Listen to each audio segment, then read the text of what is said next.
Bom dia, amados irmãos. Convido a Santa e Amada Igreja à leitura do Salmo 42.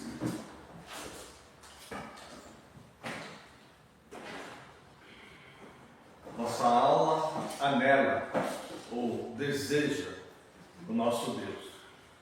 Salmo 42. Como suspira a corça pelas correntes das águas, assim por ti, ó Deus, suspira a minha alma. A minha alma tem sede de Deus, do Deus vivo. Quando irei e me verei perante a face de Deus? As minhas lágrimas têm sido o meu alimento dia e noite, enquanto me dizem continuamente: o teu Deus, onde está? Lembro-me destas coisas e dentro de mim se me derrama a alma, de como passava eu com a multidão do povo e os guiava em procissão à casa de Deus, entre gritos de alegria e louvor, multidão em festa. Porque estás abatida, ó minha alma? Porque te perturbas dentro de mim? Espere em Deus, pois ainda o louvarei, a Ele, meu auxílio, Deus meu. Sinto abatida dentro de mim a minha alma. Lembro-me, portanto, de ti nas terras do Jordão, e no Monte Hermon, e no outeiro de Mizar. Um abismo chama outro abismo, ao fragor das tuas catadupas, todas as tuas ondas e vagas passaram sobre mim. Contudo, o Senhor durante o dia me concede a sua misericórdia, e à noite comigo está o seu cântico, uma oração ao Deus da minha vida. Digo a Deus, minha rocha: por que te olvidaste de mim? Porque hei de andar em lamento sob a opressão dos meus inimigos? Esmigalham-se meus ossos quando os meus adversários me insultam, dizendo e dizendo: o teu Deus, onde está?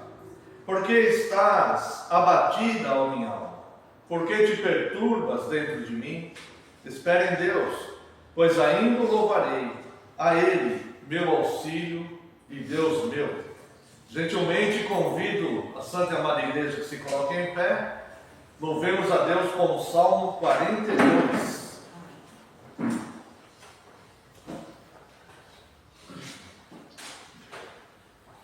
Como a moça suspira no rio a beber, a minha alma suspira por ti, ó meu Deus, do Deus vivo. Minha alma tem sede de Deus, quando perante Ele estarei.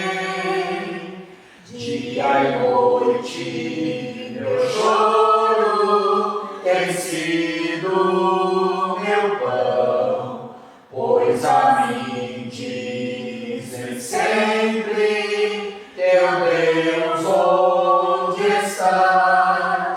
Dessas coisas me lembre, minha alma em mim se derrama de como eu passava com o povo, conduzindo a casa de Deus, entre gritos alegres, meu povo a louvar, caminhava em festa com a multidão.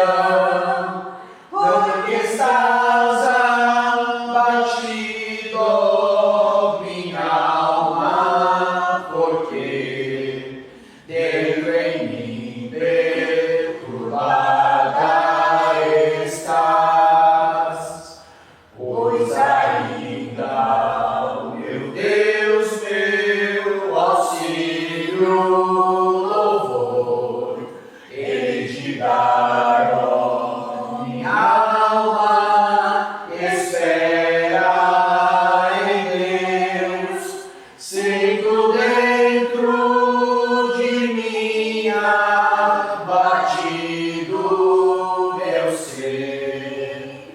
e no monte Hermon, de ti lembro das terras do Jordão, do Odeiro em Mizar.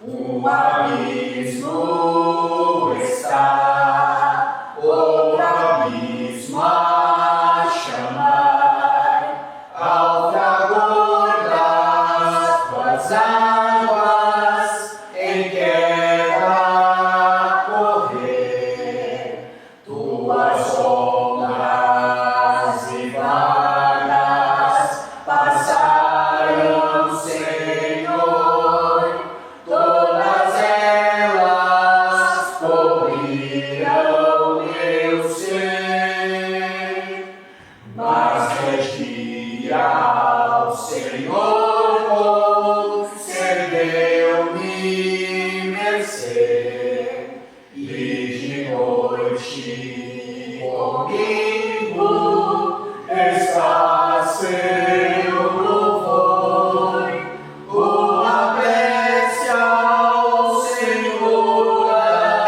minha vida orarei.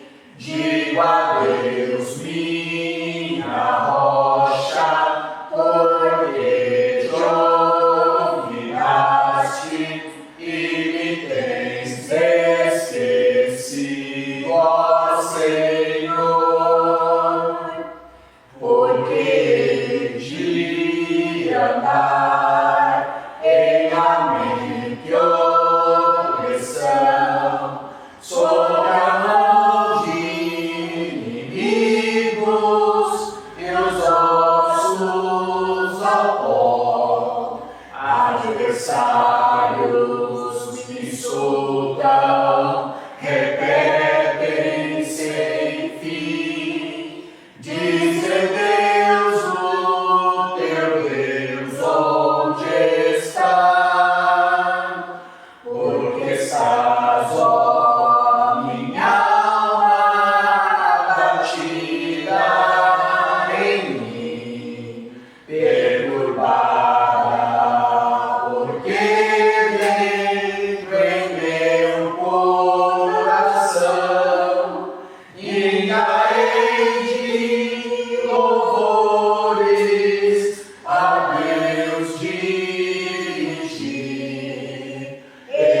esperança em Deus, ó minha alma mantém, pois o auxílio, meu Deus, é o Senhor. Quero convidar a Santa Irmã da Igreja a uma oração de invocação. Vamos orar com fervor espiritual, com fervor do nosso coração, buscando de fato a presença do nosso Deus. A presença do nosso Deus é muito importante nas nossas vidas. E Ele se faz presente quando o povo está reunido para buscá-lo com sinceridade de coração. Busquemos a presença do nosso Deus com fervor nesta manhã. Oremos. Pai eterno, santíssimo, santo, Deus Pai, Filho e Espírito Santo, Senhor eterno, Senhor autoexistente, Senhor sábio, Senhor santo, Deus perfeito em todas as suas obras, Deus todo-poderoso, Deus a quem pertence as batalhas, a quem pertence a guerra, Deus santo e eterno, Deus que é dono dos céus, do universo, dos seres visíveis e invisíveis, da terra que criaste, de toda a natureza. O Senhor que é dono do sol, da lua, dos astros, a Ti pertence todas as coisas, Senhor, e o Senhor tem direito e poder sobre todas elas. E nós, Deus, pela Tua graça e favor, pequena porção do Teu povo reunido aqui neste lugar, nós queremos a partir desse momento, Deus, nos unirmos a todos aqueles que o adoram, Deus, que o buscam em espírito e em verdade, a toda a Tua igreja fiel, Deus, no céu e na terra, que Te louva, que reconhece, Deus, a Tua grandeza, que Te adora, Senhor, que deseja ser instruída pelo Senhor. Nós queremos, Senhor, o aprendizado que vem do Senhor, da tua inteligência, Deus, das tuas prescrições, da tua organização, dos teus planejamentos, das tuas determinações, da tua santa vontade, Deus, que é boa, perfeita e agradável. Por isso lhe pedimos, Deus, nos instrua nesta manhã e que possamos responder a Ti com louvores, Deus, louvor pelos Teus grandes feitos. No entanto, Deus, nós reconhecemos o quanto somos falhos, pecadores, Deus, reconhecemos diante do Senhor nossas fraquezas, Senhor, nossos erros, nossas falhas, e lhe pedimos, Deus, com sinceridade de coração, que nos perdoe, Deus. Nós necessitamos da bênção do Teu perdão e necessitamos da Tua graça, Deus, sobre as nossas vidas. Nos perdoe, Deus, nossas falhas e pecados e nos una, Deus, restabelecendo em nós um espírito renovado, com todos aqueles que estarão, ó Deus, Te cultuando neste dia do Senhor, em todo o mundo. O Senhor é, ó Deus, exaltado em todas as nações. E nós Te louvamos, Deus, porque Seu povo está espalhado em todas as nações deste mundo, Deus. E há sinceros e fiéis que Te buscam. Entendemos que não estamos sozinhos. E por isso, Deus, ainda por isso, mais um motivo para louvarmos ao Senhor. Ser presente, Deus, recebendo toda a nossa adoração, nos instruindo, Deus, recebendo nosso louvor e nos ensinando a adorá-lo. No nome santo e poderoso de Jesus Cristo é que oramos agradecidos. Amém, Senhor, e glórias a Ti. Convido a Santa e Amada Igreja para professarmos a nossa segurança, o voto da nossa segurança. Amada Igreja do Senhor Jesus Cristo, onde está o nosso socorro? O nosso socorro está em o nome do Senhor, Criador dos céus e da terra. Graça a vós outros e paz, da parte de Deus, nosso Pai, e do Senhor Jesus Cristo. Os amados irmãos podem assentar-se. Vos convido à leitura da Santa Lei de Deus, que se encontra no livro do Êxodo, capítulo 20. A lei perfeita de Deus, que o próprio Deus escreveu com suas próprias mãos, com seu próprio dedo, e entregou para o seu povo um código moral perfeito, uma moral absoluta, onde vemos uma forma inteligente e prazerosa de viver. Quero convidá-los à leitura, então, do livro do Êxodo, capítulo 20, a Santa Lei de Deus, verso 1. Então falou Deus todas estas palavras: Eu sou o Senhor teu Deus, que te tirei da terra do Egito, da casa da servidão. Não terás outros deuses diante de mim. Não farás para ti imagem de escultura, nem semelhança alguma do que há em cima nos céus, nem embaixo na terra, nem nas águas debaixo da terra. Não as adorarás, nem lhes darás culto, porque eu sou o Senhor teu Deus. Deus zeloso, que visita a iniquidade dos pais nos filhos, até a terceira e quarta geração daqueles que me aborrecem. E faço misericórdia até 1000 gerações daqueles que me amam e guardam os meus mandamentos. Não tomarás o nome do Senhor teu Deus em vão, porque o Senhor não terá por inocente o que tomar o seu nome em vão. Lembra-te do dia de sábado para o santificar. 6 dias trabalharás e farás toda a tua obra, mas o 7º dia é o sábado do Senhor teu Deus. Não farás nenhum trabalho, nem tu, nem o teu filho, nem a tua filha, nem o teu servo, nem a tua serva, nem o teu animal, nem o forasteiro das tuas portas para dentro. Porque em 6 dias fez o Senhor os céus e a terra, o mar e tudo o que neles há. E ao 7º dia descansou. Por isso o Senhor abençoou o dia de sábado e o santificou. Honra teu pai e tua mãe, para que se prolonguem os teus dias na terra que o Senhor teu Deus te dá.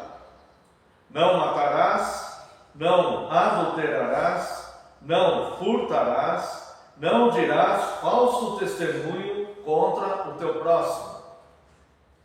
E o 10º mandamento: não cobiçarás a casa do teu próximo, não cobiçarás a mulher do teu próximo, nem o seu servo, nem a sua serva, nem o seu boi, nem o seu jumento, nem coisa alguma que pertença ao teu próximo. Eis aí apresentada a santa lei de Deus. Hoje vamos pensar um pouco acerca do 10º mandamento: não cobiçarás. Este mandamento resume praticamente todo o motivo que gera o pecado. Todos os pecados, pecado é o que a Bíblia diz que é pecado, né? Não é o que nós supomos, o que as pessoas supõem, nem mesmo o que as religiões colocam como imposições, mas sim o que Deus revelou ser pecado. O pecado é a transgressão da lei. Esse é o pecado segundo as Escrituras, tá? Basicamente, todo pecado que nós sabemos que é a transgressão da lei e que Deus nos revelou, basicamente todo se centraliza nesse 10º mandamento, que é onde nós vemos aqui a questão da cobiça. Não cobiçarás.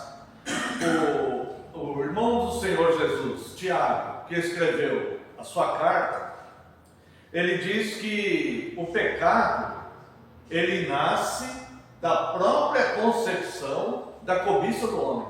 Então, na cobiça do homem é que gera o pecado, tá? Então, o homem jamais é tentado por algo que ele não cobiça. Então, é muito simples esse raciocínio, né? Se o homem não gosta de alface, ele jamais será tentado para comer alface. Você pode colocar a alface na frente dele, fazer a salada de diversas formas, ele em nenhum momento se interessará por aquilo, porque aquilo não satisfaz, é algo que ele não gosta. Mas comer ou não comer alface é algo lícito, tá? Essa é apenas uma ilustração para entendermos o pecado. Agora, o homem ele é tentado quando lhe é proposto ou oferecido algo que ele vai sentir algum desejo, porque isso já está instalado nele, conforme diz Tiago, que é a cobiça. Então, nós sabemos que nenhum de nós está livre dessas coisas. Por quê? Porque este mau sentimento, ele já está instalado em nós. A cobiça não é somente desejar o que pertence ao outro, mas é desejar o ilícito, desejar algo ilícito, algo que não podemos, segundo a lei de Deus, tá? Então, o 10º mandamento ele vem como uma chave para fechar os outros 9 mandamentos, porque basicamente é através da nossa cobiça que nós pecamos os mandamentos anteriores, escritos aqui anteriores, tá? Então, nós devemos ter uma autovigilância com relação a nós mesmos, né? Sabedores que todos nós podemos ser tentados a qualquer momento com qualquer coisa, tá? Existem muitas coisas que podem despertar a cobiça no interior do ser humano. O enriquecimento ilícito, às vezes uma simples proposta de um emprego, que é algo ilícito, mas que vai fazer a pessoa enriquecer. Isso pode tornar-se um grande pecado, e coisas do gênero. Então, nós temos que ter uma autovigilância, e essa autovigilância, ela só pode acontecer a partir do momento que temos consciência do nosso estado, e que a cobiça, ela pode estar instalada em cada um de nós, e a qualquer momento ela pode ser despertada por algo, tá? E essa consciência, esse estado de consciência, nós só temos se nós tivermos contatos regulares com a Santa Lei de Deus. se nós cairmos no erro, que infelizmente muitas denominações cristãs, muitos segmentos cristãos caíram, que é negar os 10 mandamentos, dizer que os 10 mandamentos era algo para os judeus ou algo que ficou perdido no tempo, nós vamos perder contato com essas coisas. E o pecado, ele vai florescer em abundância, muito mais do que quando nós vigiamos, quando nós temos contato com essas coisas, né? É por isso que nós vemos tantas denominações envolvidas em escândalos financeiros, escândalos de imoralidade e coisas assim. É muito simples entender isso, não só à luz da Bíblia, como historicamente, olhando para a nossa época de frente. Nós temos que olhar de frente para as coisas e entendermos que nós dependemos de Deus. Essa lei, obviamente, ela não pode nos justificar, porque todos nós estamos sujeitos a essas coisas. Mas nós devemos, então, ter contato regular com essa lei, para que esta lei esteja viva na nossa mente, no nosso coração, na nossa memória, entendendo que o pecado de fato diante de Deus não é simplesmente uma questão de usos e costumes, por exemplo, mas é o que a Bíblia diz que é pecado, que Deus revelou ser pecado, entendendo que o pecado, segundo a revelação de Deus, é a transgressão da lei. Então nós devemos olhar e entender o 10º mandamento como a chave para desligarmos ou ligarmos, né? Essa questão da cobiça. Se ligarmos, nós cairemos em pecado. Então nós devemos meditar nessas coisas, né? Procurar entender o quanto é perigoso a quebra do 10º mandamento.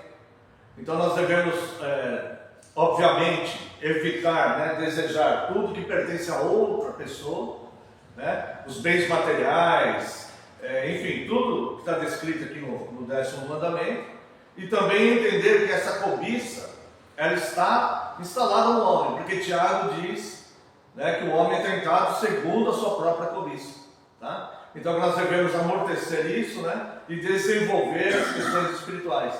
É por isso que nós devemos cada vez mais entendermos e lembrarmos, termos memória a respeito desta lei.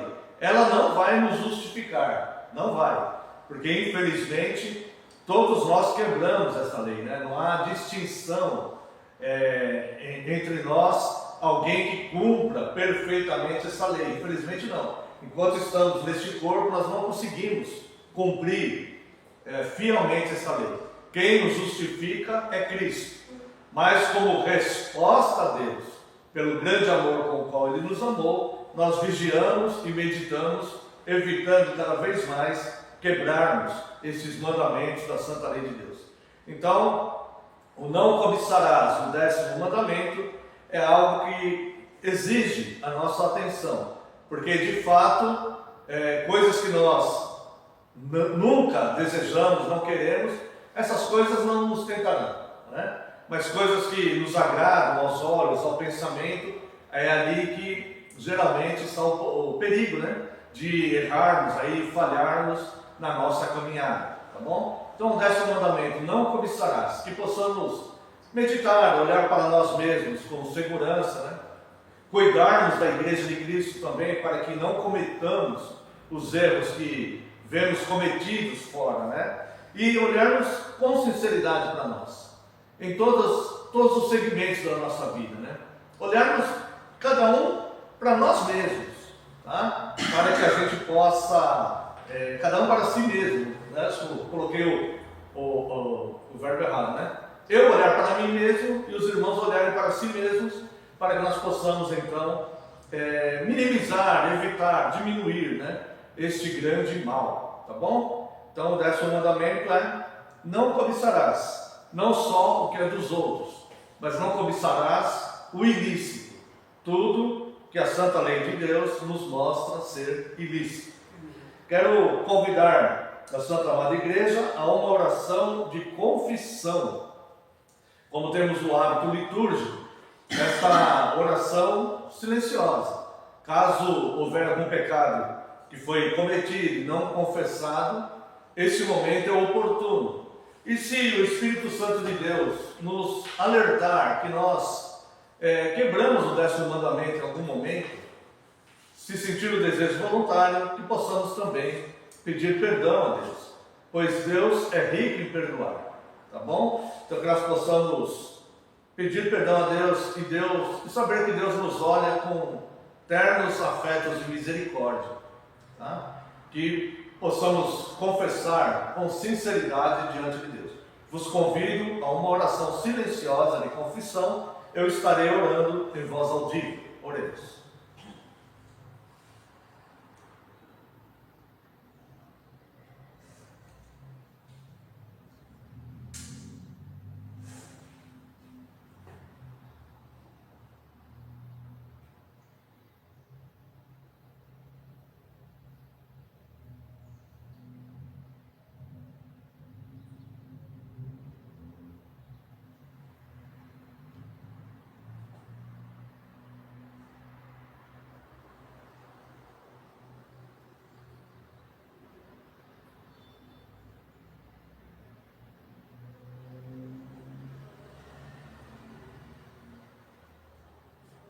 Gracioso e eterno Deus, nós te louvamos, Deus, te louvamos porque a sua palavra, Deus, mesmo quando ela nos parece rigorosa, ela é a expressão do amor por nós, porque nós sabemos, Deus, que não podemos ser justificados por esta lei, pois nenhum de nós consegue cumprir esta lei.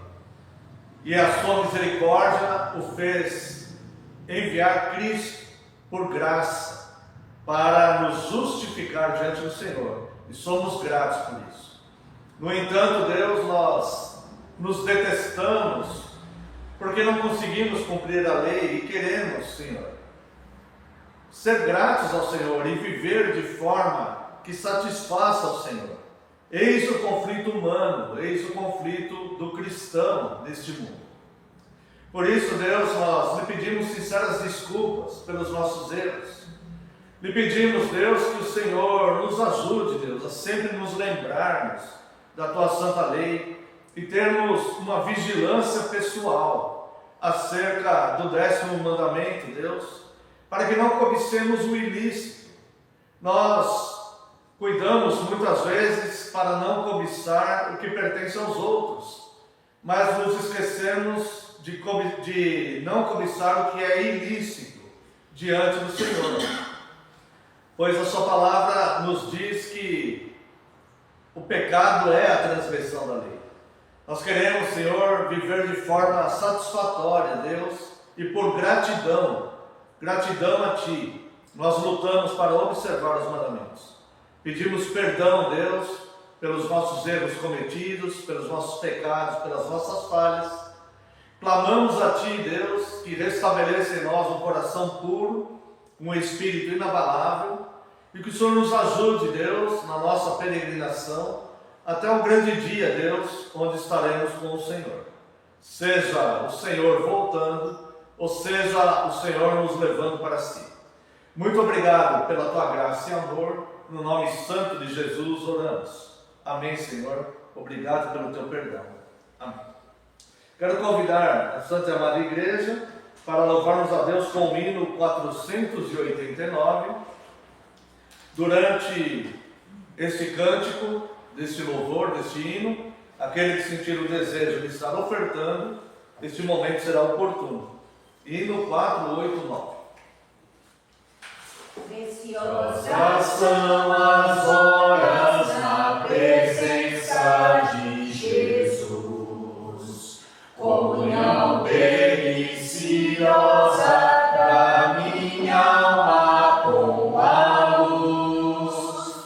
Os cuidados deste mundo não me podem abalar, pois é Ele o meu abrigo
Se confesso meus temores, toda minha imperfeição, escuta com paciência essa triste confissão.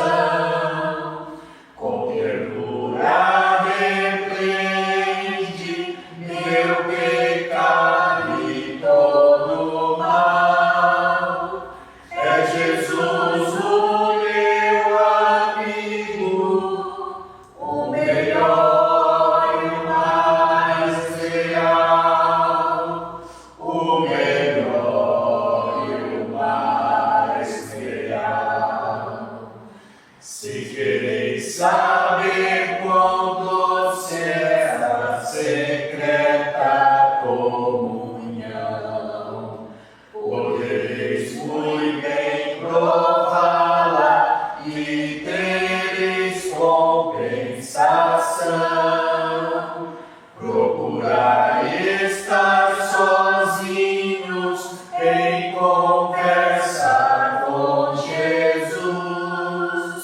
Provareis na vossa vida seu consolo e sua luz, seu consolo e sua luz. Amém. Quero convidar a Santa Amada Igreja para refletirmos brevemente acerca do Dia do Senhor 39. Estamos estudando no Catecismo a terceira parte, que é a nossa gratidão.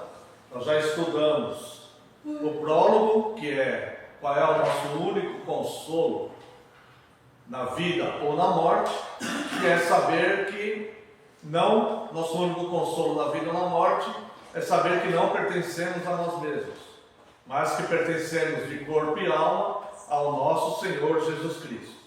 Depois estudamos acerca da nossa miséria espiritual. Depois estudamos sobre a nossa salvação, que vem através de Cristo. E agora estamos estudando a nossa gratidão.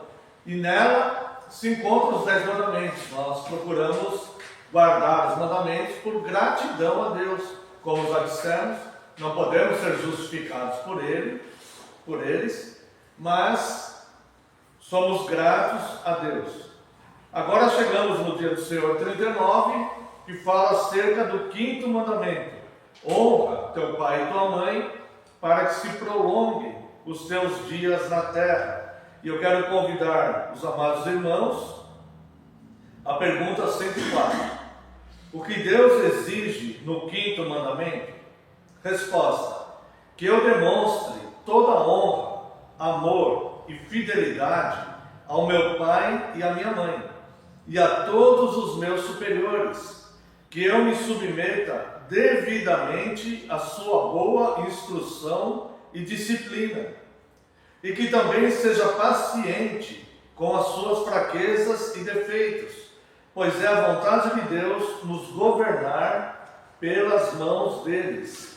Nós vemos em alguns momentos que o 5º mandamento, honra teu pai e tua mãe, ele é muito mais amplo e muito mais profundo do que honrar simplesmente o pai e a mãe biológica, ou o pai e a mãe adotiva, né? Ele é muito mais profundo. Ele é uma referência a honrarmos os nossos superiores, uma questão de hierarquia, tá? Então, no primeiro plano, pai e mãe, avô e avó, né? E também vai passando por uma questão hierárquica até chegar no Pai Supremo, que é Deus. Então nós devemos honrar as autoridades que são instituídas sobre nós, né? Policiais, professores, pessoas que exercem algum tipo de autoridade sobre nós, né? Pastores, os oficiais da igreja, e honrando essas pessoas, tá? Que são pessoas falhas, e faz parte desta questão de nós os honrarmos, né? Sendo paciente com suas fraquezas e defeitos, pois esta é a vontade de Deus nos governar pelas mãos deles. Por que é a vontade de Deus nos governar pelas mãos de pessoas que têm fraquezas e defeitos? Quero convidar os irmãos a leitura aqui da carta do apóstolo Paulo aos Romanos, capítulo 13. E nós vamos ver que as autoridades instituídas, elas são ferramentas nas mãos de Deus. Muitas pessoas, elas olham para a fé reformada de forma superficial, sem se aprofundar nelas, né? E dizem assim: então nós somos como robôs, Deus nos trata como robôs. É óbvio que não. A fé reformada, ela explica, onde a Bíblia explica a própria Bíblia, né? E nós vemos diante de nós, a teologia reformada nos ensina biblicamente, né, que Deus, Ele poderia fazer tudo sozinho, mas Ele comissiona pessoas para cumprirem as suas determinações. Um exemplo bastante simples é quando Deus quis libertar o povo do cativeiro egípcio. Deus poderia simplesmente ter destruído, fulminado o faraó.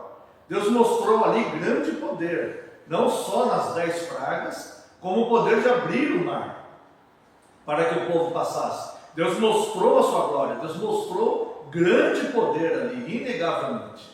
E Deus então poderia fulminar o faraó e o seu exército. Deus poderia acabar com a nação do Egito, se Deus quisesse. No entanto, Deus comissionou homens para que libertassem o povo. Deus comissionou Moisés para que conduzisse o povo a essa libertação. Então Deus comissiona homens para governar e cumprir as suas determinações na terra, sejam elas para abençoar as pessoas, ou sejam elas como julgamento, para punir, muitas vezes, nações ou pessoas, né, que estão em falha com Deus. Vamos ver aqui em Romanos capítulo 13, de 1 a 7.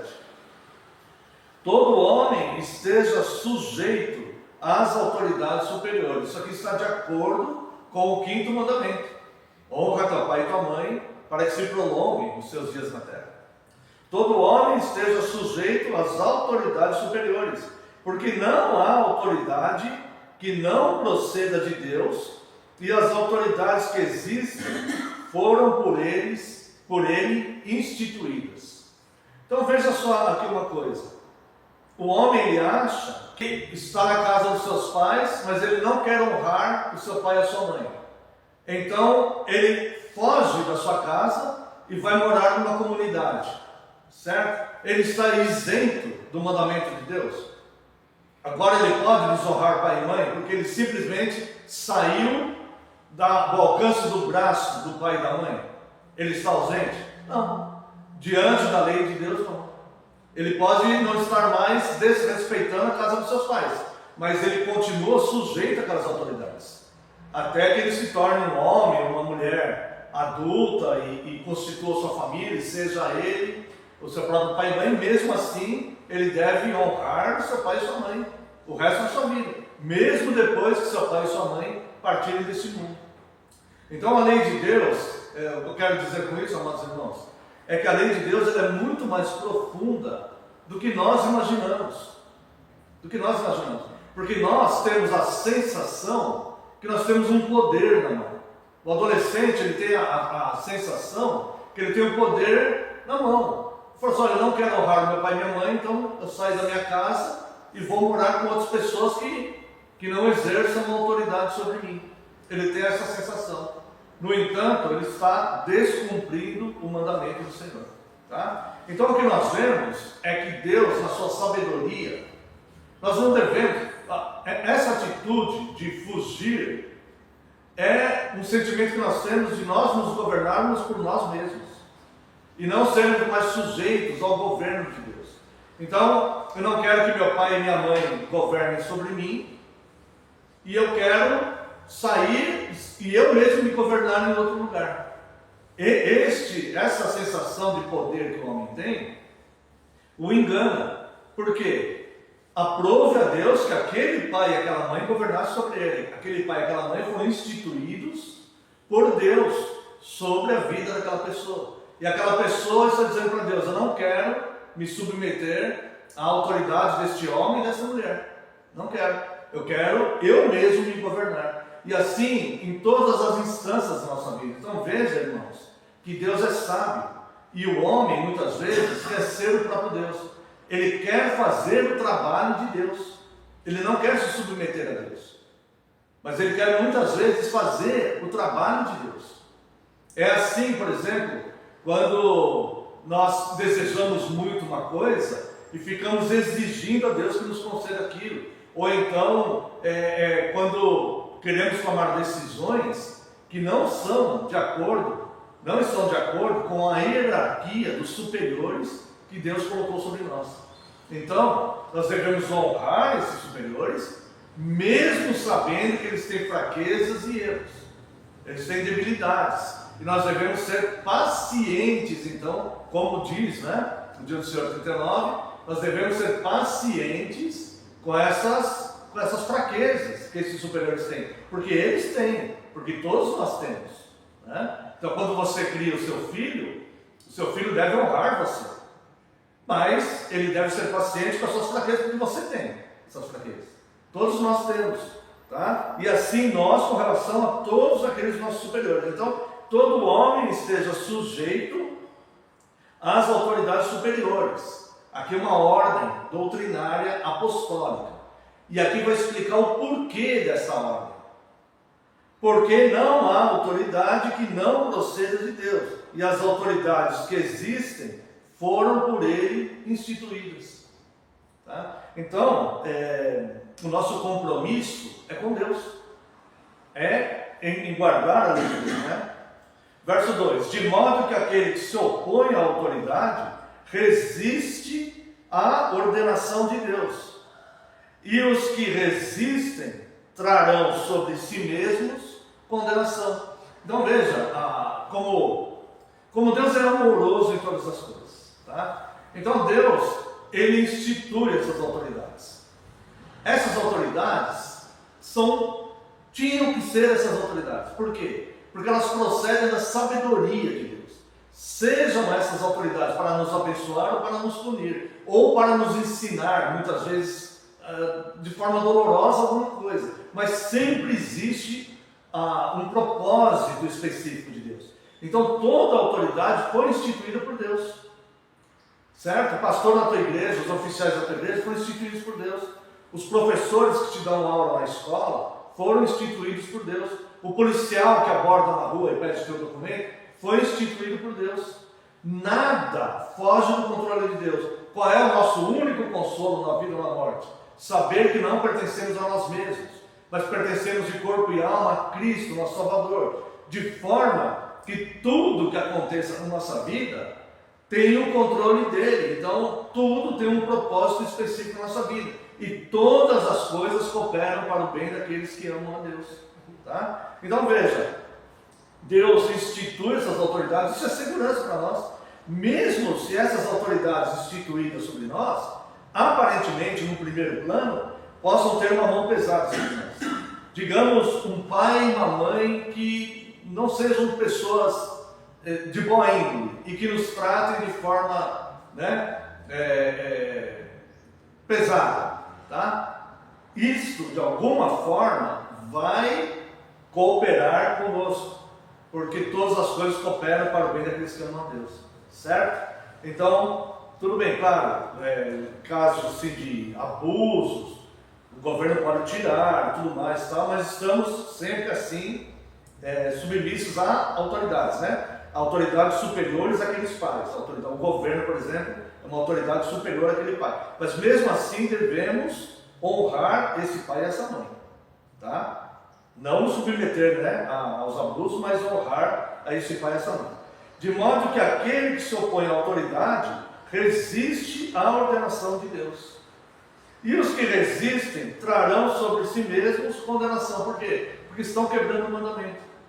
Aqui não está dizendo se a autoridade for boa, se você concorda com essa autoridade, se essa autoridade passou no seu senso de juízo, se você aprovou ela. Não está.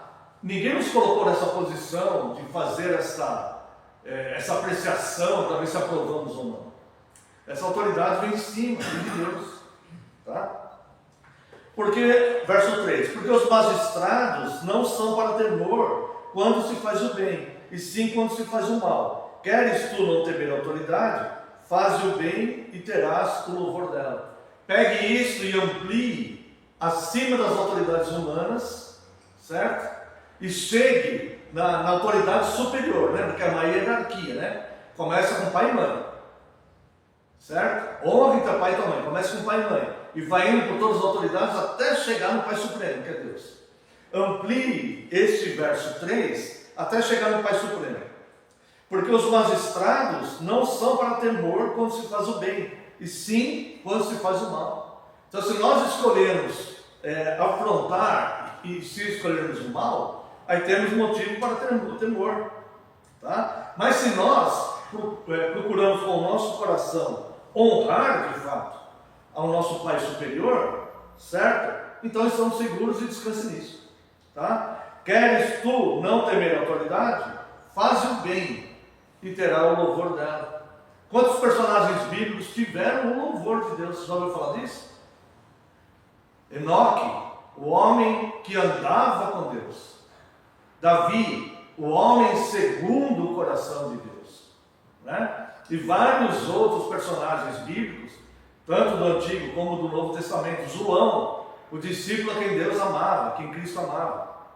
Certo? Então, irmãos, nós devemos seguir com submissão à palavra de Deus, né? Porque numa ponta dessa hierarquia estamos nós, na outra está Deus, tá? Então nós passamos por todo esse processo, assim como quando nós somos filhos, honramos nossos pais. Quando nós somos pais, devemos ensinar os nossos filhos a nos honrar, não por orgulho pessoal nosso ou para tirar alguma vantagem dele, mas para que ele ergue a promessa, ensinando ele, né? E assim também, quando somos oficiais de uma igreja, devemos ensinar as pessoas. É obrigação ensinar isso, certo? E assim em todas as instâncias. Assim como eu tenho que ser também submisso aos policiais, às autoridades civis, ao governador, ao prefeito, a todas as autoridades que são instituídas, né? Eu não posso sair daqui quebrando leis, certo? Então, visto que a autoridade, verso 4, é ministro de Deus. Agora olha, essa carta é para cristãos, essa carta é para a igreja. Para teu bem.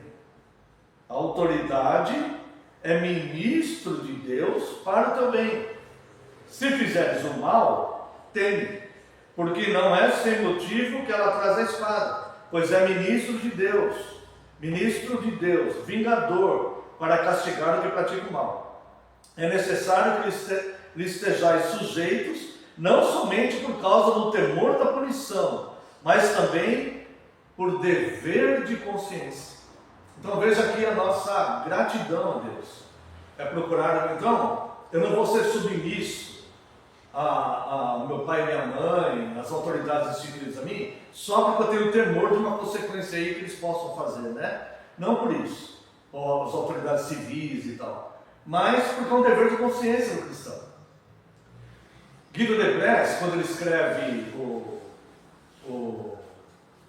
a Confissão Belga, uma das coisas que motivou ele a escrever a Confissão Belga é porque os anabatistas romperam com os reformadores e criaram esse movimento anabatista. E esse movimento, eles negavam cumprir as leis civis. Eles achavam que não deveriam ser submissos às autoridades instituídas por ele. Então, Guido de Bresse, ele escreve a Confissão Belga muito em função disso, porque os opositores da fé reformada naquela época assemelhavam os reformados aos anabatistas que se recusavam a cumprir as leis civis.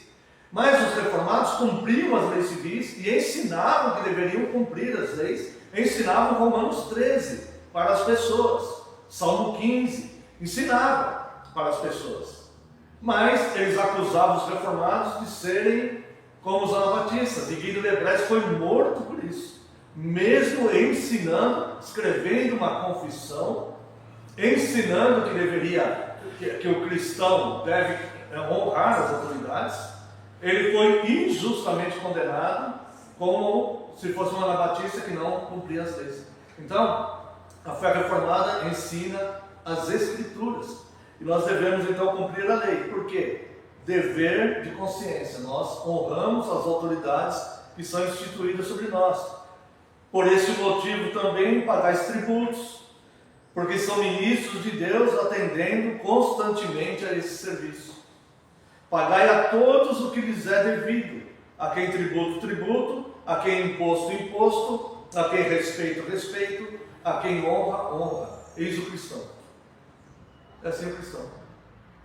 Então, nós vivemos em submissão, entendendo que as autoridades foram instituídas por Deus, todas elas.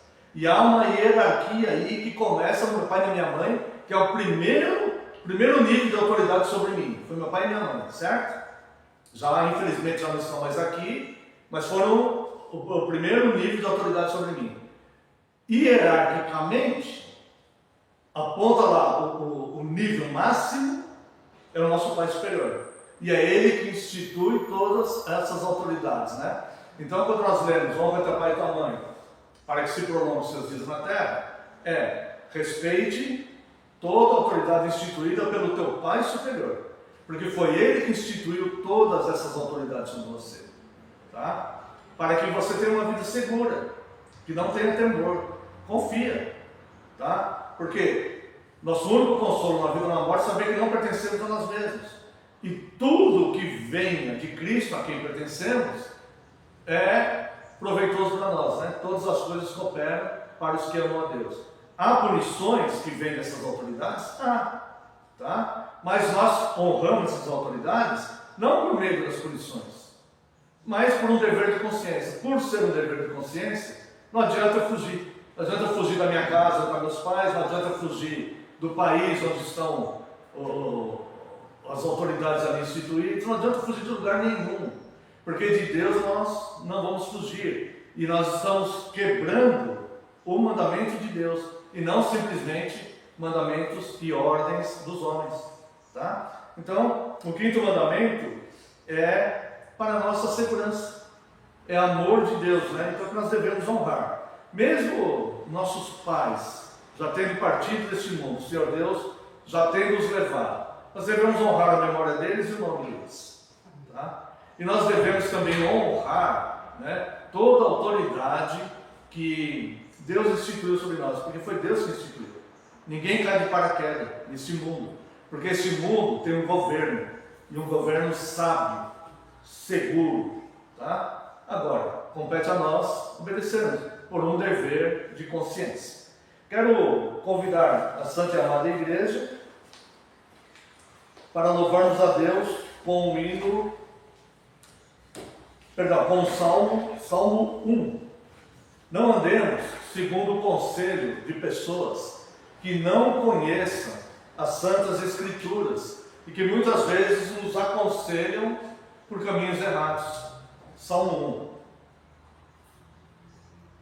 Quão bem a ventura é o varão, e nunca andem em minha sugestão, não se detenham a andar de pecadores, nem se associe aos escarnecedores, mas seu prazer na lei de Deus está, de dia e noite nela meditar. Tal como arbusto à beira de água está, que em tempo próprio fruto ele dá, sua folhagem nunca desvanece, tudo que faz é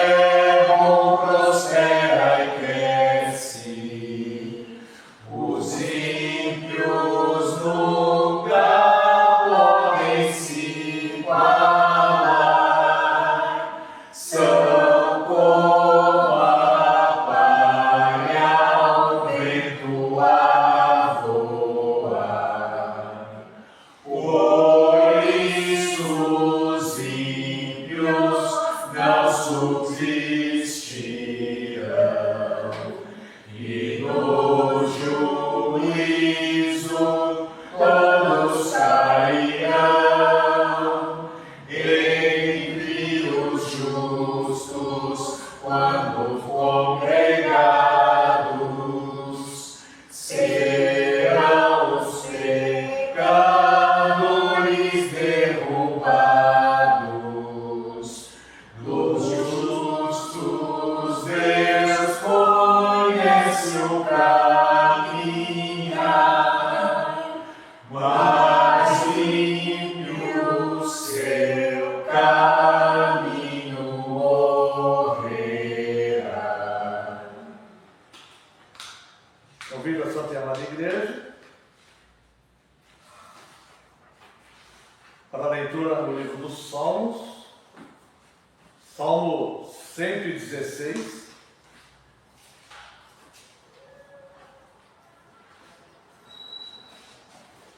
versos de 1 a 7.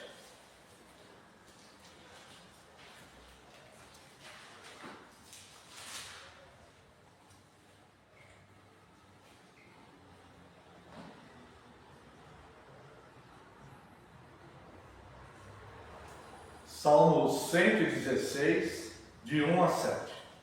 Amo o Senhor, porque Ele ouve a minha súplica e a minha...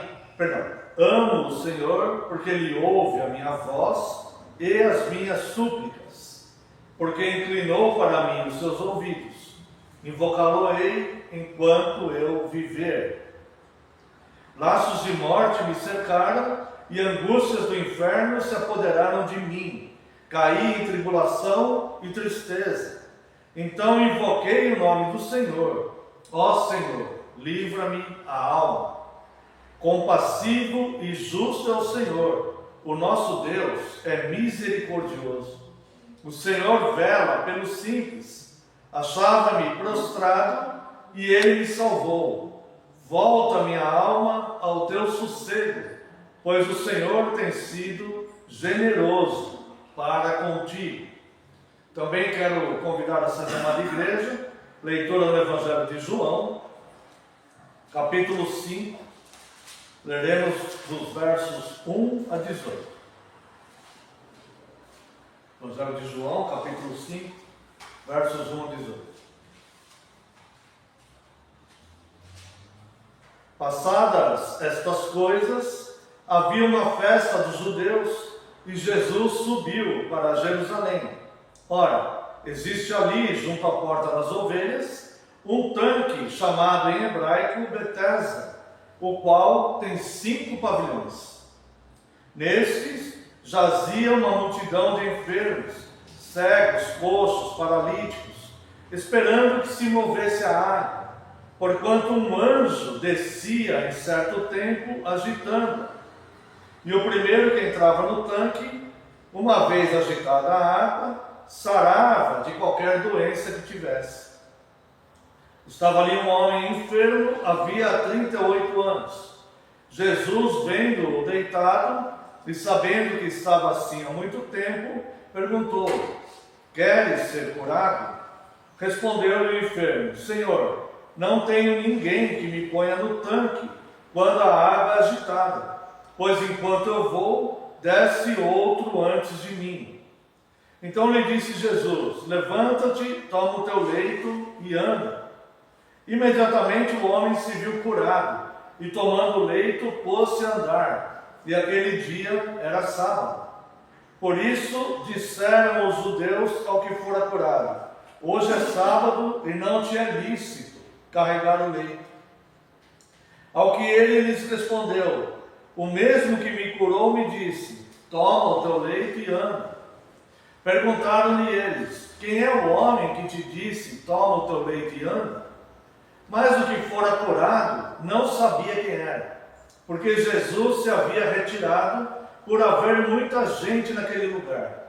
Mais tarde, Jesus o encontrou no templo e lhe disse: olha que já estás curado, não peques mais, para que não te suceda coisa pior. O homem retirou-se e disse aos judeus que fora Jesus quem o havia curado. E os judeus perseguiam Jesus, porque fazia essas coisas no sábado. Mas ele lhes disse: meu pai trabalha até agora, e eu trabalho também.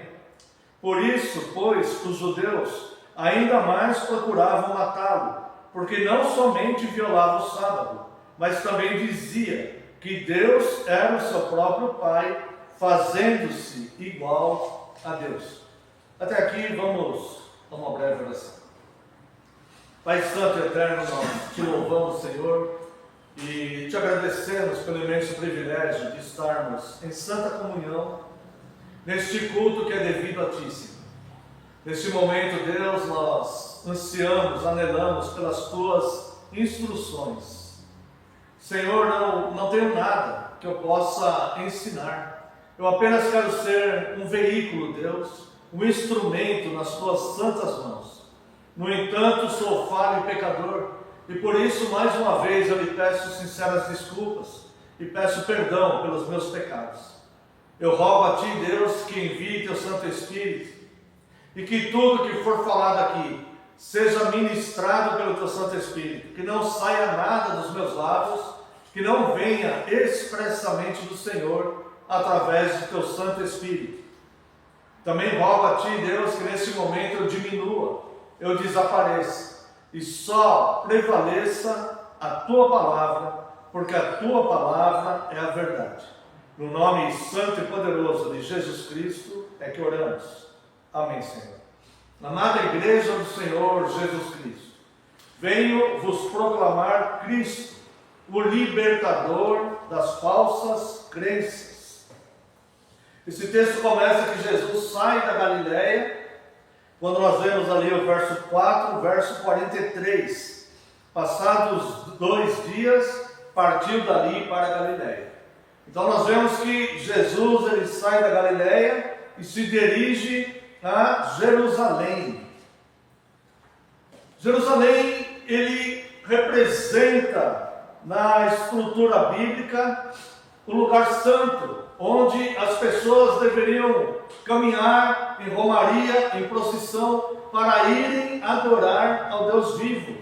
Deveria ser um lugar de santificação, um lugar de pessoas santas, de pessoas transformadas, de pessoas gratas a Deus e que vivessem de fato a fé em Deus.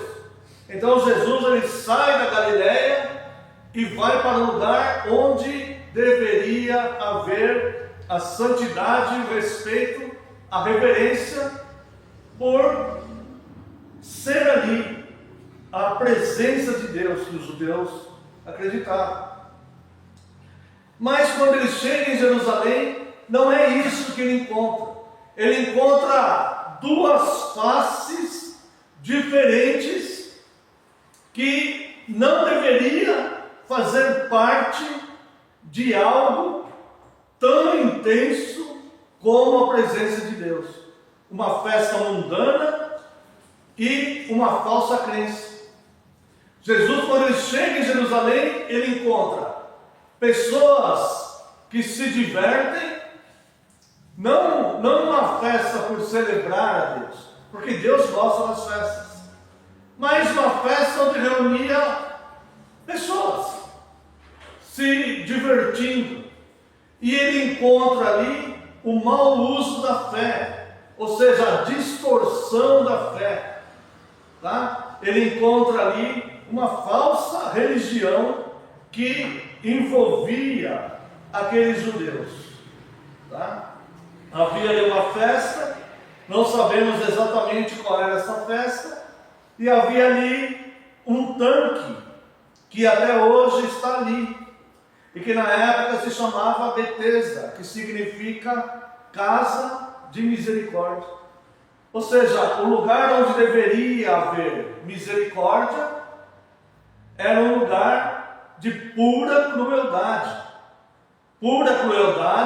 gerado pela falsa crença, pela falsa fé, pela fé em algo que não pode prover o que a pessoa de fato precisa.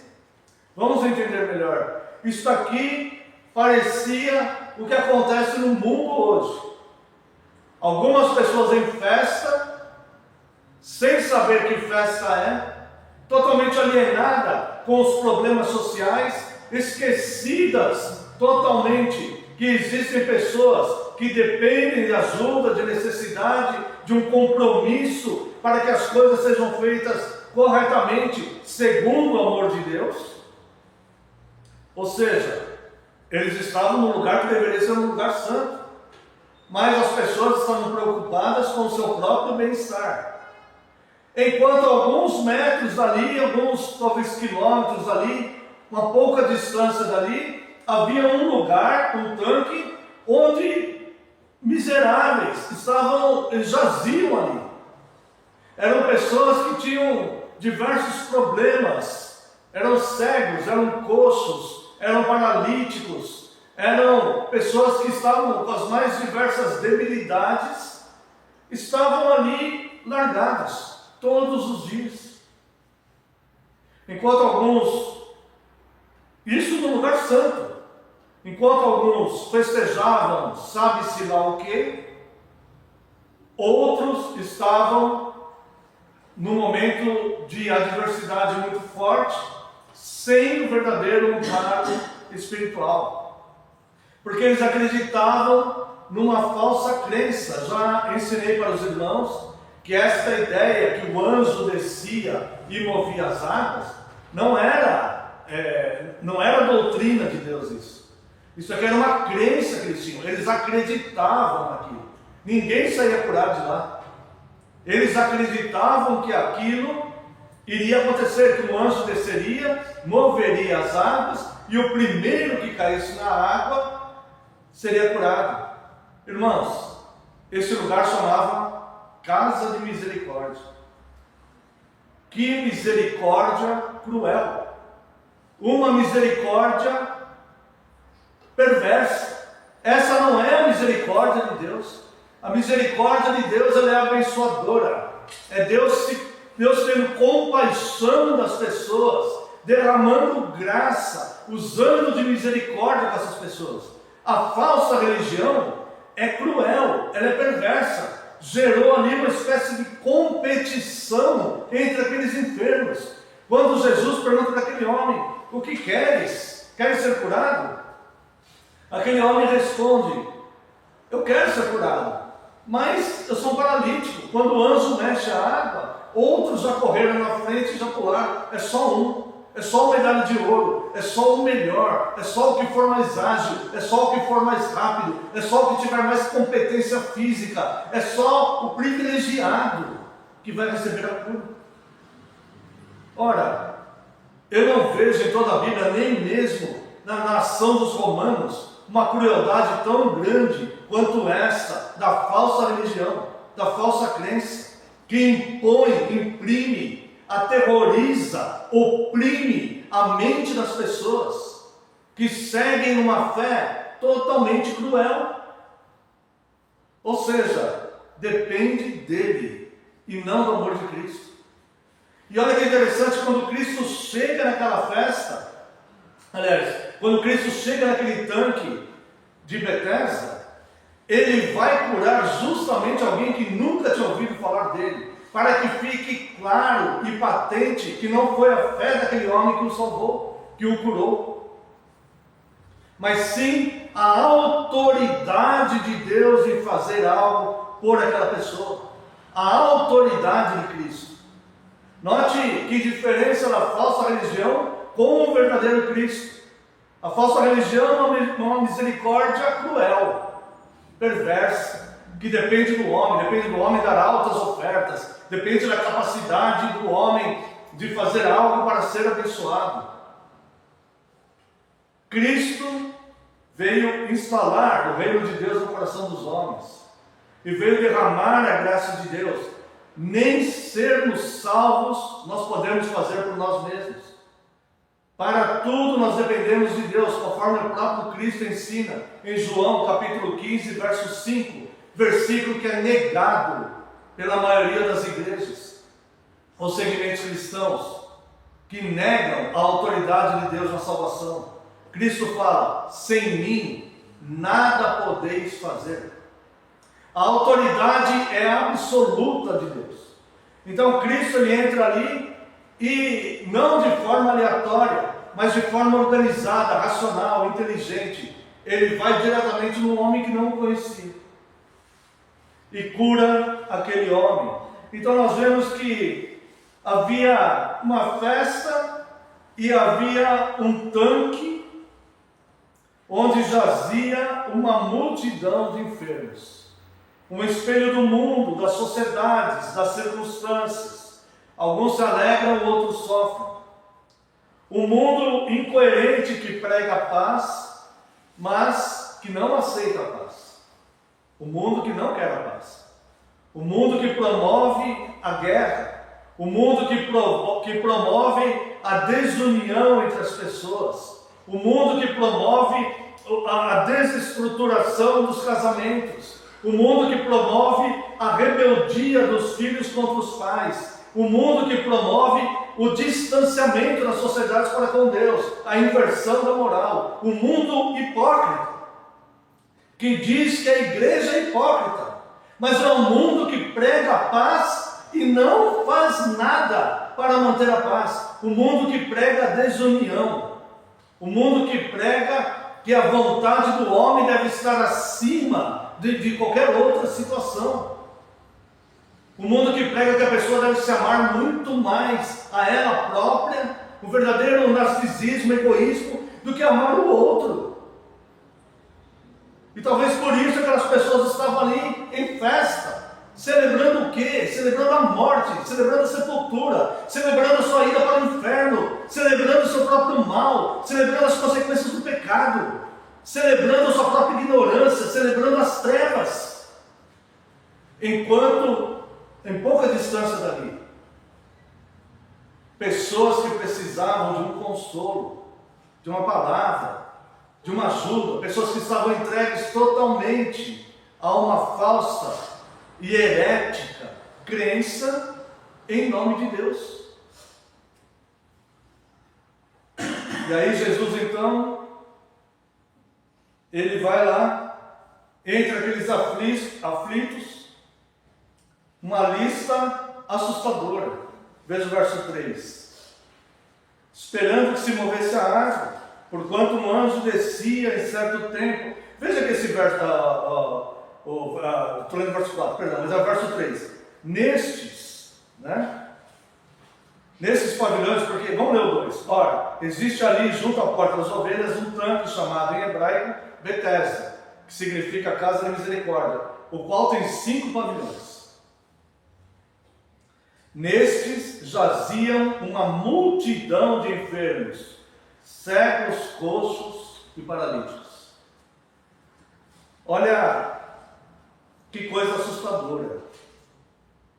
Primeiro, no ambiente da falsa religião tem muito espaço.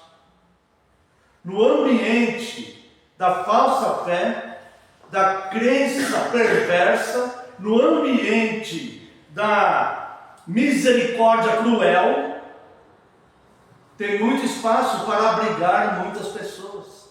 Cada vez os espaços são maiores. Ali haviam 5 pavilhões.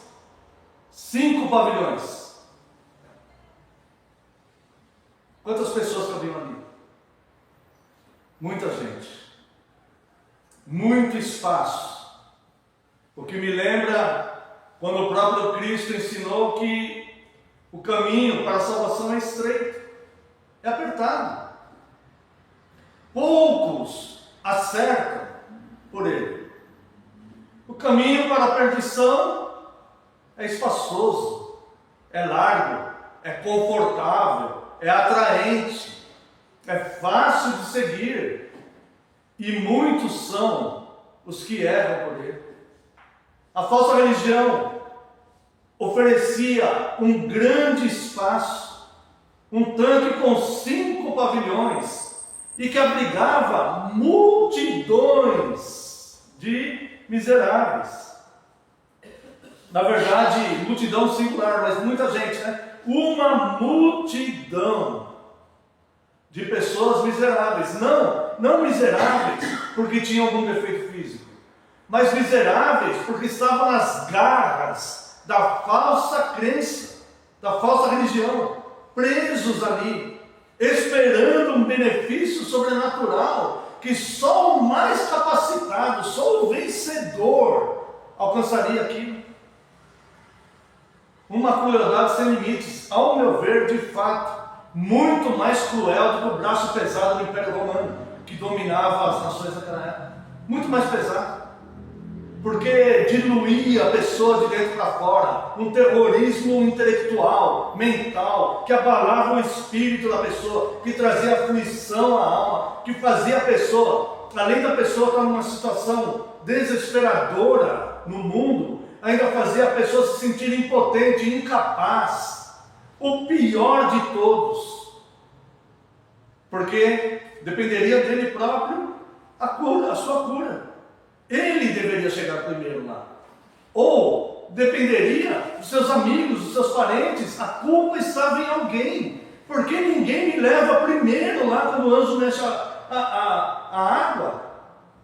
Ninguém me ama, ninguém está se importando comigo. As pessoas me abandonam aqui. Por que alguém me pega e me joga lá? Será que ninguém tem misericórdia por mim? Irmãos, aquele homem estava há 38 anos. 38 anos. Vivendo essa situação, preso a isso. Não é cruel? Não há uma grande crueldade aí? Pois há. E Jesus então chega lá. E olha só os que estavam, a lista que descreve quem estava lá, verso 3. Cegos, coxos e paralíticos. Se você comparar isso com a vida espiritual, os que se perdem são cegos. Gostaria de mostrar aqui para os irmãos o Evangelho de Marcos, capítulo 4. Eu não quero dizer que os que se perdem são cegos físicos, que o seu olho físico não enxerga. Não é isso. Esses cegos serão salvos, se convertidos a Cristo. Eu quero dizer dos cegos espirituais. Esses estão no caminho do inferno, no caminho largo. Marcos capítulo 4, versos 11 e 12. Ele lhes respondeu, Jesus respondeu aos discípulos: a vós outros vos é dado conhecer o mistério do reino de Deus, mas aos de fora tudo se ensina por meio de parábolas, para que vendo vejam e não percebam. E ouvindo, ouçam e não entendam, para que não venham converter-se e haja perdão para eles.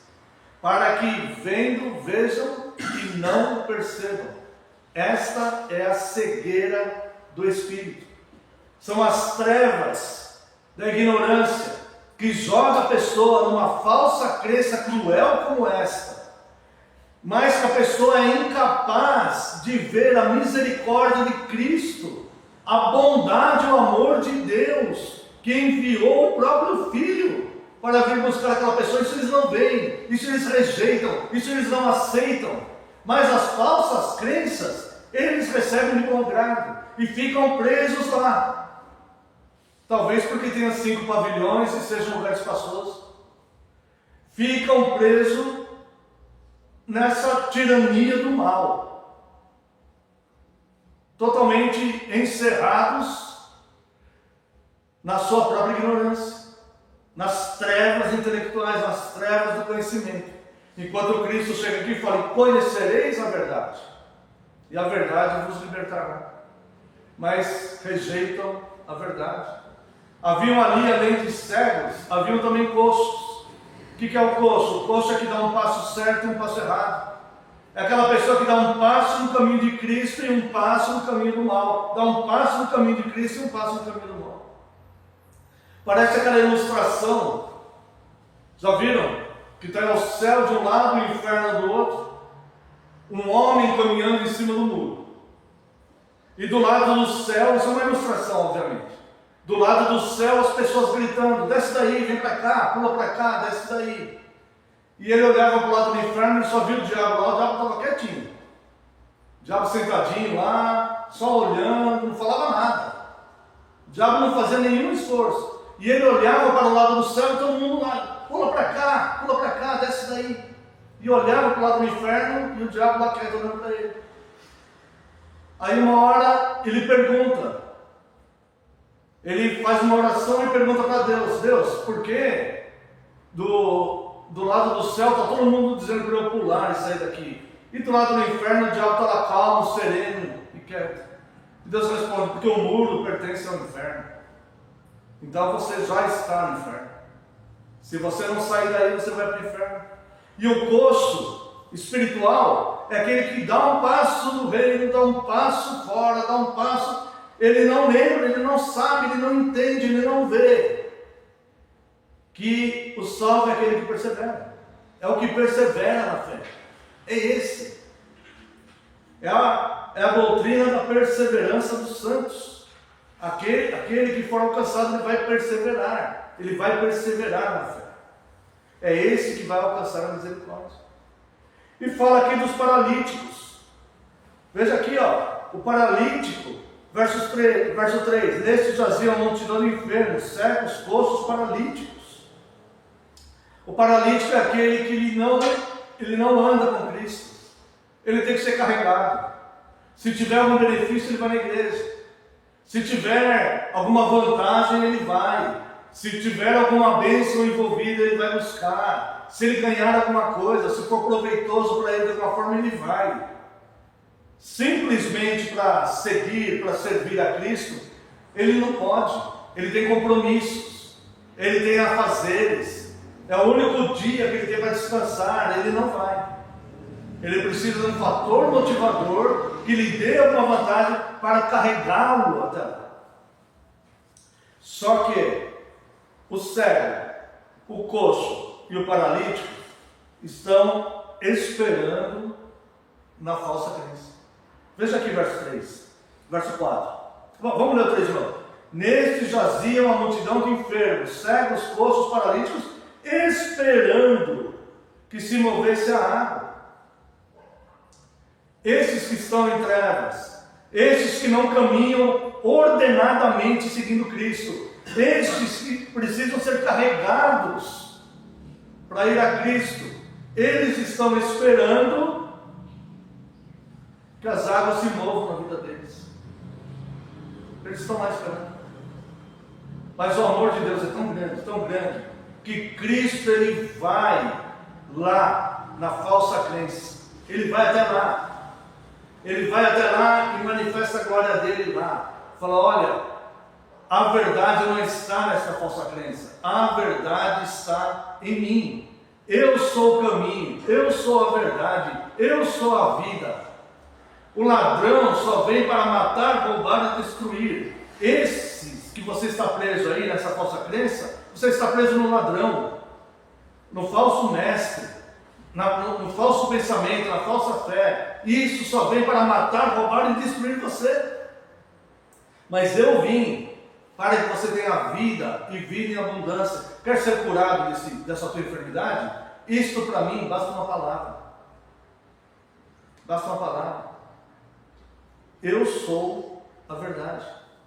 Então Cristo, na sua grande misericórdia, no seu grande amor, assim como ele veio buscar aquela prostituta, aquela mulher adúltera, que os homens queriam apedrejar, assim como ele veio buscar Zaqueu, que era um homem que enriquecia ilicitamente, assim como ele veio buscar um criminoso, que era o ladrão da cruz, ele também veio buscar esses miseráveis que estão presos debaixo desta perversidade da falsa religião. E tem pessoas que muitas vezes estão ali e ouvem Cristo e saem de lá, andando, carregando o seu próprio leito, que um dia era que o escravizava ali. Cristo então ele entra lá e ele vê um homem enfermo, verso 5, estava ali um homem enfermo havia 38 anos. Tinha uma multidão lá. Mas essa multidão é como a multidão dos perdidos, que estão nos vastos espaços dos 5 pavilhões que vão levar para o inferno. Mas ali havia um homem.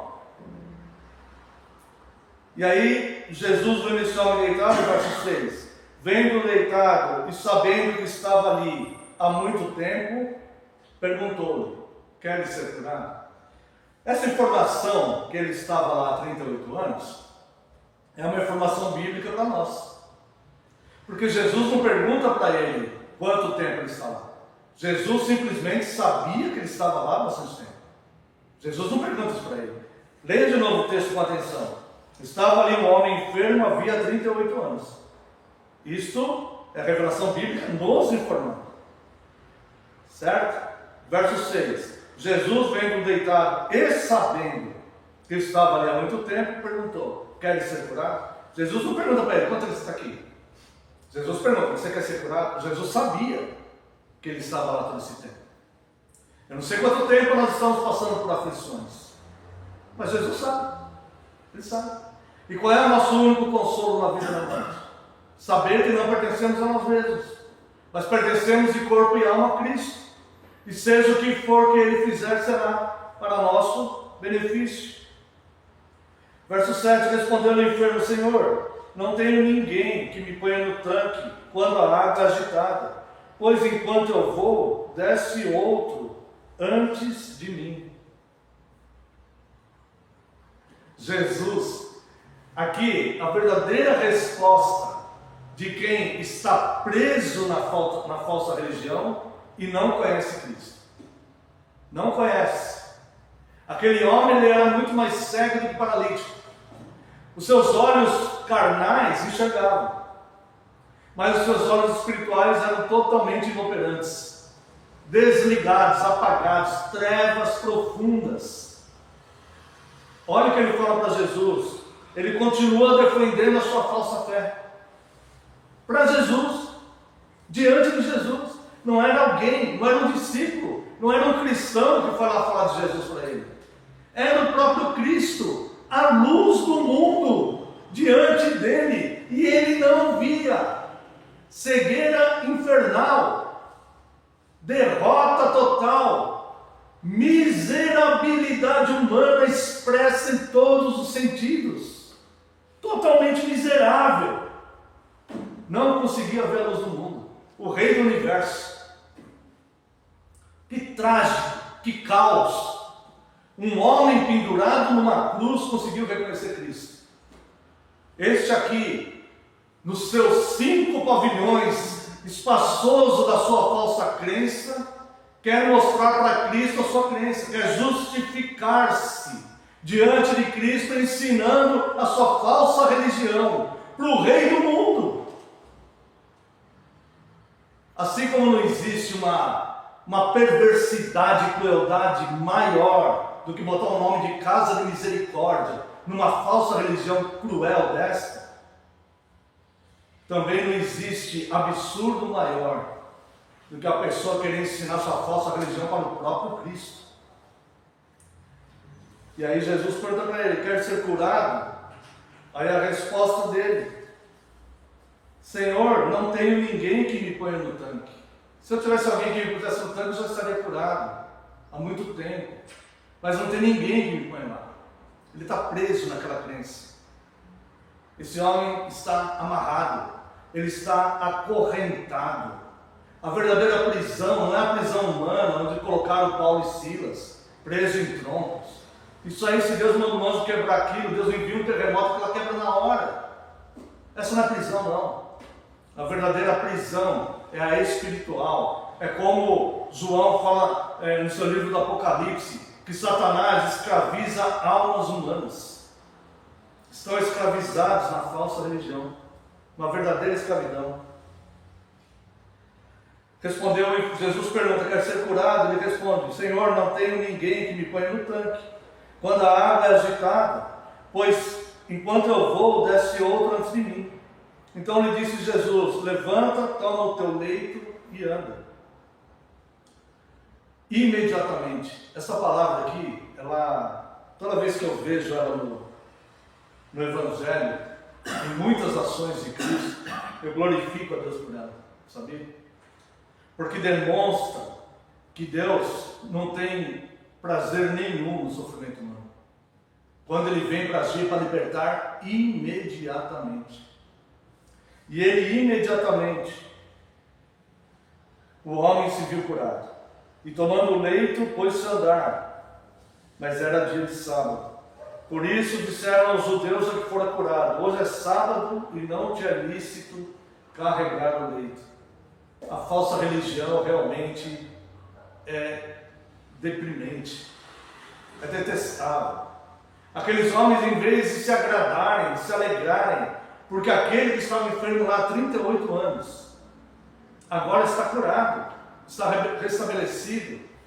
Eles vêm com suas regras e padrões, e costumes, e leis, e eles falam: olha, não tinha lícito carregar em si.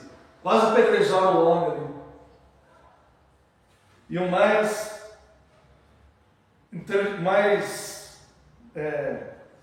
claro de tudo, verso 11: ao que ele lhes respondeu: o mesmo que me curou me disse, toma o seu leito e anda.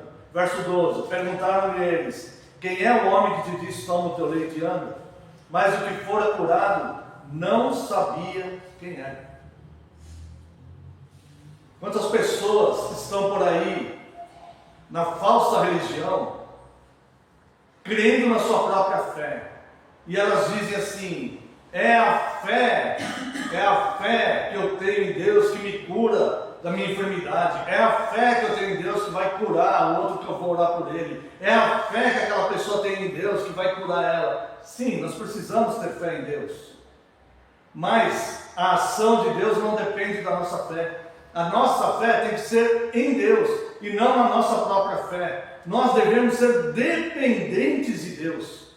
Senhor, eu tenho certeza e convicção e fé que o Senhor pode me curar. Eu tenho certeza e convicção que o Senhor pode pôr o alimento na minha mesa hoje, que o Senhor pode me livrar da situação aflitiva que estou vivendo. Eu tenho fé no Senhor.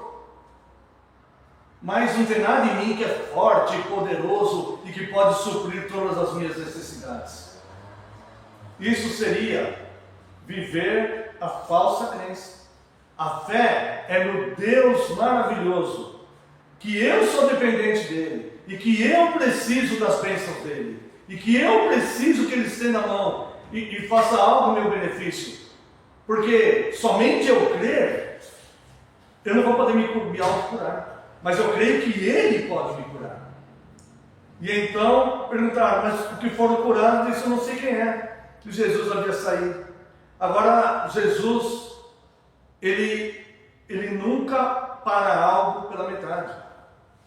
E ele foi e curou o físico daquele homem. E saiu de lá. Saiu daquele local amplo da falsa crença. Ele saiu de lá.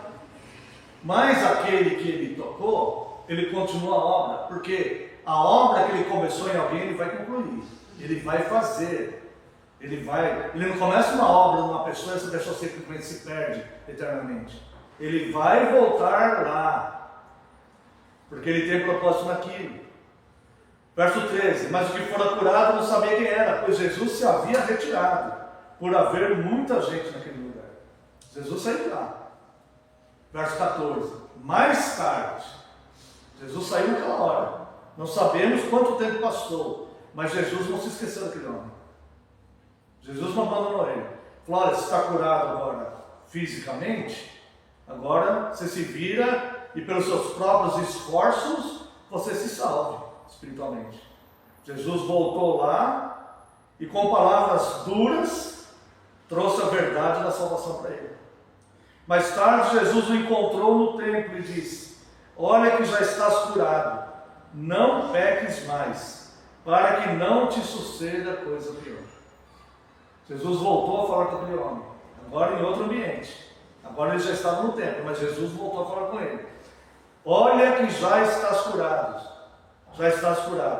não peques mais, para que não te suceda coisa pior. Aquele homem talvez tenha nascido paralítico, não sei. O pecado original de Adão, que trouxe todas as enfermidades, toda a maldição do mundo, vem do pecado de Adão. Mas nós temos os nossos próprios pecados também. Então Jesus libertou aquele homem do pecado original. Percebe? Jesus libertou aquele homem do pecado original. Você foi curado desse mal que você tinha. Agora, não peques mais para que não te aconteça coisa pior. Do pecado de Adão você está curado. Agora dos teus, vigia e ora. Cuide de ti mesmo. Como Paulo diz para Timóteo. Então, o homem retirou-se e disse aos judeus que fora Jesus quem o havia curado. Agora ele sabe quem é. Agora ele entendeu quem é. Agora ele conhece. Olha, quem me curou foi Cristo. Quem me curou foi Jesus. Na cura física, ele não sabia quem era. Agora, Jesus fala, não peques mais, como Jesus falou para a mulher adúltera, em João 8, ninguém te condena, nem eu. Você está livre dessa maldição do pecado aí que você herdou por algum motivo. Você está livre disso. Agora, sobre os teus próprios pecados, não peques mais. Vá e não peques mais. Aqui, ele fez a mesma coisa com esse homem aqui. Certo? E agora, na cura física, o homem não sabia quem era. Agora, na cura espiritual, ele sabia dar um nome. Sim. E os judeus perseguiam Jesus, porque fazia essas coisas no sábado. Ou seja, aqueles que ainda estão presos na falsa crença, eles não conseguem discernir a mão direita da mão esquerda. Eles não conseguem discernir o bem do mal. Eles não conseguiram ver que Jesus fez um grande bem àquele homem. Aliás, dois. Curou o homem fisicamente e mostrou o caminho do céu para ele. Espiritualmente. Eles não conseguem ver isso. Eles só conseguem ver a rigidez das suas regras que eles mesmos seguiam ali e davam uma ênfase maior. Porque o próprio Cristo é o Senhor do sábado. E disse, é lícito fazer o bem ou fazer o mal no sábado? Eles não conseguiam ver. Verso 17, mas ele lhes disse, meu pai trabalha até agora, e eu trabalho também. Qual que é esse trabalho?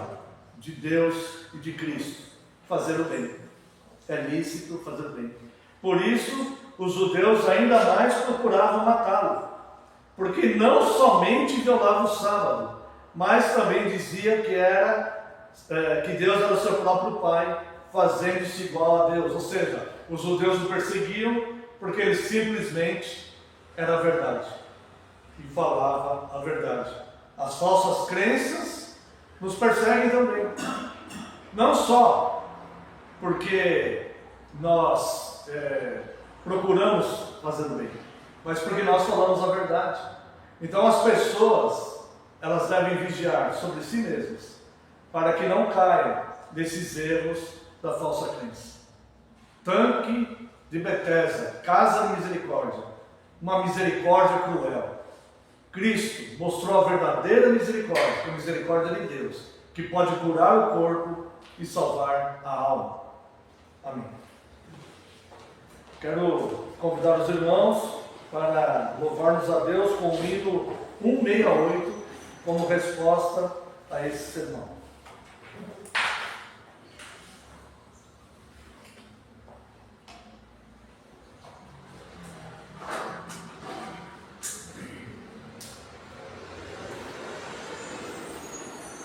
Eu creio, Senhor, na divina promessa, vitórias já tive nas lutas aqui. Contudo é muito certo que a gente tropeça, por isso, Senhor, eu preciso de ti. A luz que me guia no escuro caminho, fulguras em cima do sol criador. Contudo não posso segui-lo sozinho, por isso eu preciso de ti, meu Senhor.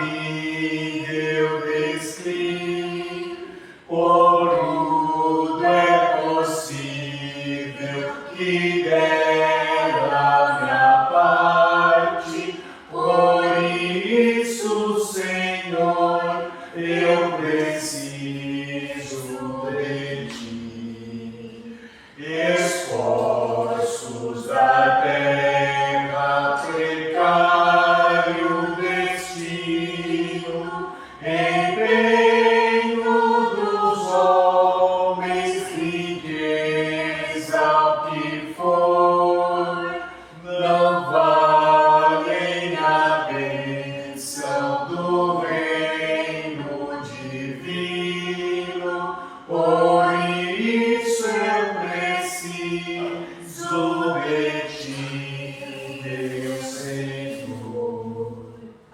Convido a Santa Maria Igreja que se coloque em pé. Vamos a uma oração de encerramento, após a oração, a bênção.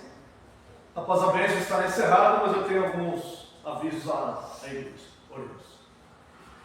Pai perfeito, santo, Deus compassivo, amoroso, nós te louvamos, Deus, e te adoramos e te amamos, Senhor, porque o Senhor não só vem nos curar, mas o Senhor vem nos mostrar a verdade, nos instruir, ó Deus, e nos levar para caminhos eternos e santos, onde usufruiremos, Deus, de grande paz e alegria eternamente. Muito obrigado, Deus. Ajuda-nos, enquanto igreja, Deus, a sermos luz do mundo e a mostrarmos, Deus, que existe a verdade onde ela está, que é o Senhor Jesus Cristo, que veio nos salvar e nos redimir. Muito obrigado pelo teu perdão, muito obrigado pela tua graça, Deus. Muito obrigado por nos ensinar essas coisas. Muito obrigado por nos capacitar a entender e a seguir. Despeça-nos em segurança, Deus, permita que tenhamos um domingo de paz e tranquilidade na tua presença e que possamos nos reunir muitas outras vezes em torno do seu nome.